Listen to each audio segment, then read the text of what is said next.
Bonjour tout le monde, mardi 14 janvier, point bourse.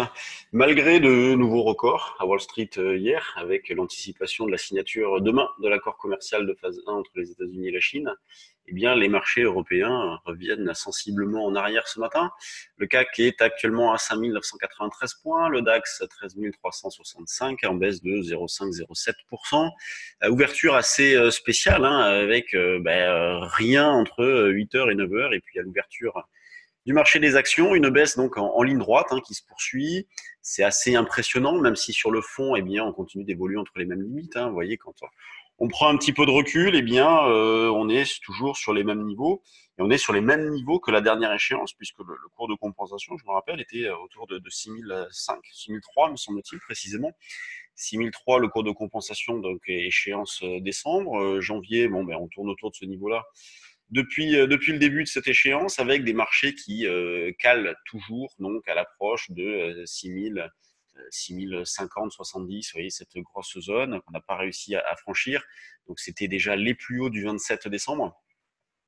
On a buté systématiquement sous cette zone, on revient un petit peu en arrière et justement le comportement actuel du marché valide à merveille notre stratégie de fond avec on joue une hausse laborieuse avec des retracements de poutres synthétiques.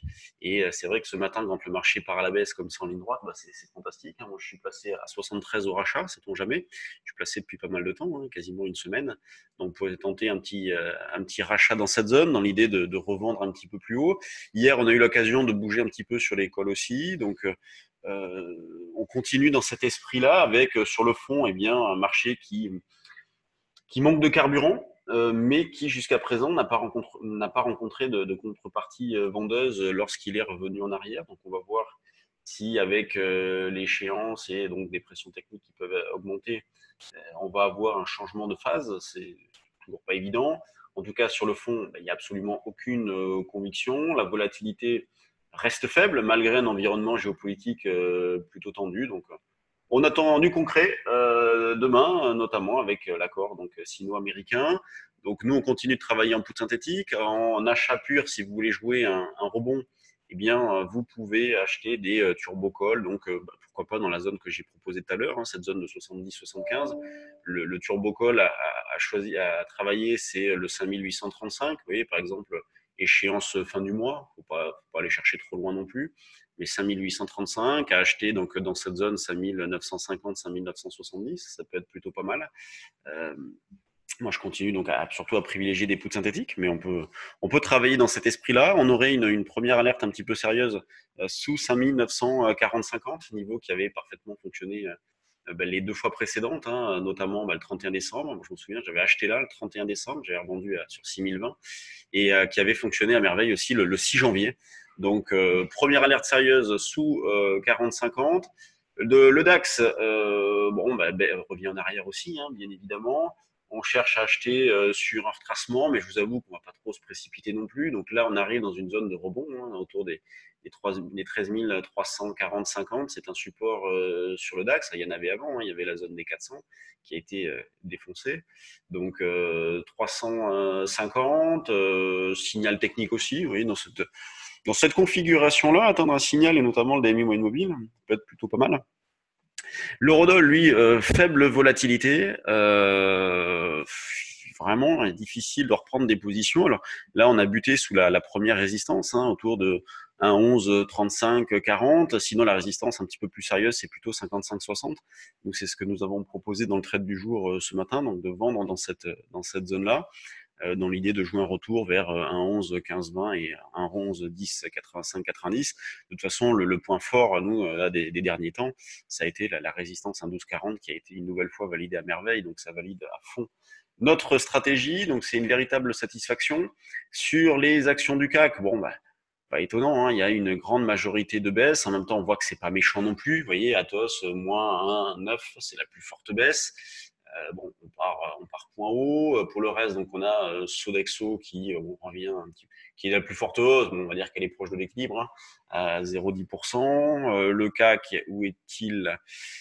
Plutôt dans le bas de la liste, parce qu'on voit que les grosses pondérations sont plutôt orientées à la baisse. Donc le CAC, 300 millions échangés à 9h30, c'est normal, c'est c'est dans la continuité de ce qu'on a jusqu'à présent. Vous voyez, on revient à proximité de la moyenne mobile longue, là, la moyenne mobile 21. Les grosses pondérations donc orientées plutôt à la baisse, donc un petit peu de poids, notamment donc Airbus bon, qui bouge pas, hein, c'est quand même une dérive latérale. Sanofi, c'est un peu pareil, BNP, Total. Il n'y a rien de bien méchant pour l'instant. Donc c'est vraiment 5940-50 qu'il faut surveiller. Sur les valeurs, il y a toujours une spec qui est assez intéressante. Donc il y a quand même des choses à faire. Là ce matin, on a Genkyotex qui bouge, on a AB Science, on a Amoeba qui bouge aussi, Gessi, Abivax, Imeris, Pharmagès, Groupe Gorgé, Inat. Il y a pas mal de biotech, donc c'est quand même assez particulier. LVMH, tiens, qui sort dans le screener, c'est à signaler. SQLI, Tessi, bon, Arcos.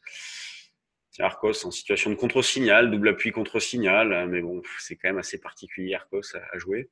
Donc un moral qui reste plutôt bon. Le plus gros volume sur les valeurs du CAC ce matin, c'est Danone en termes de capital échangé. Et Danone qui revient sur ses plus bas récents, donc c'est quand même pas terrible. On voit que Danone a eu du mal, elle a même du mal à digérer cette forte baisse de mi-octobre. Depuis, on a une redistribution des forces, mais finalement, elle repart un peu à la baisse. Donc, c'est pas très joli sur le fond. Et donc, un moral qui est plutôt bon sur les mid et small, une grande régularité sur les valeurs du CAC, donc un marché qui est énormément arbitré. Des volumes qui vont augmenter à l'approche de la fin de semaine avec l'échéance donc vendredi. C'est une mensuelle, hein, donc c'est un peu moins important.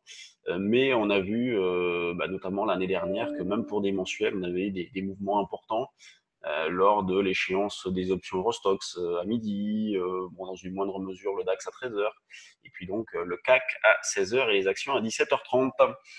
Semaine prochaine, si stage futur et options, si vous avez de l'intérêt, si vous souhaitez connaître notre façon de bosser, des stratégies à mettre en place, voilà, dans la phase actuelle et même dans les mois à venir, il va falloir vraiment s'appuyer sur les options, parce qu'on a une construction des marchés qui est faite d'une certaine façon que l'excès entraîne l'excès, donc parfois ça peut poser des problèmes lorsqu'on travaille uniquement en directionnel, d'où l'idée de travailler dans plusieurs dimensions, le temps, la volatilité, le prix. Vous voyez, travailler tout le temps le prix, c'est quelque chose de difficile à faire. Et quand on commence à intégrer des options à son trading, croyez-moi, ça change tout. Donc c'est semaine prochaine. D'ailleurs, je serai à Paris à cette occasion-là. Donc toute la semaine.